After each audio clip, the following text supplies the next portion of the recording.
Hello guys, welcome back to my. চলে এসেছি রাস্তায় ভিক্ষা করতে। পরে লেডিরানো চলে এসেছে আর বলছে আমাকেও একটা ভিক্ষা করতে দাও না গো, অনেক মাল করে জমাবো।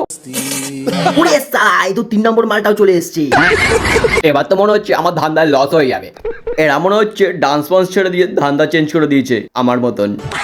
ল্যাডিডনকে প্রফেশনাল ভিখারি লাগছে, কপালে চশমা তুলে, আর বলছে ওদিক দিয়ে যত মাল আসবে সব আমার, কিন্তু রাস্তায় কেউ নেই, ফাঁকা। তারপর এদেরকে এখানে দাঁড় করিয়ে রেখে আমি খুব জোর দৌড়াচ্ছি, কারণ আমার হাগা পেয়ে গেছে। হেগে টেগে আসার সময় একবারে তেল খা কুমিরটাকে নিয়েও চলে আসলাম। A few moments later. আসার পরে 5 মিনিট টাইম লাগলো কেন বলো তো? আমি আবার হাত দেখেছিলাম।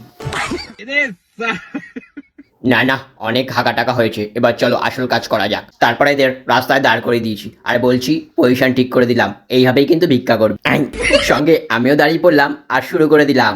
নাও নাও। ওদিকে 3 নম্বর মালটা পুরো ভুলে গিয়ে দাঁত খেলা, মনে হচ্ছিল উড়ে গিয়ে দাঁতের পরে এক লাথি মারি। লাঠি তো মারতে পারবো না, তাই একটু নাটক করছিলাম লাঠি খোঁজার, যে লাঠি দিয়ে পিটাবো। আর এরা এদিকে পাছা পেতে বসে আছে লাঠির বাড়ি খাবে বলে, আর আমি এদিকে ইয়ার্কি মারতে মারতে সত্যি সত্যি দিয়েই দিয়েছি। তারপর লেডন আমার ফোনটাকে নিয়ে সেলফি তুলছিল, যদি পেছনে পড়তো না তো সেলফি আমি বার করতাম। কিছুক্ষণ পর আমার মনে হলো আমি ওদের সাথে অনেক নাইনসাফি করেছি, তাই একটু ক্ষমা চেয়ে নিলাম। প্লিজ ক্ষমা করে দাও, প্লিজ প্লিজ প্লিজ। ডিপ্রেশন। আর তারপর যেটা হলো, তো গাইস আমাদের ব্লগ ভালো লাগলে অবশ্যই লাইক কমেন্ট শেয়ার করে পাশে থাকবে। টাটা।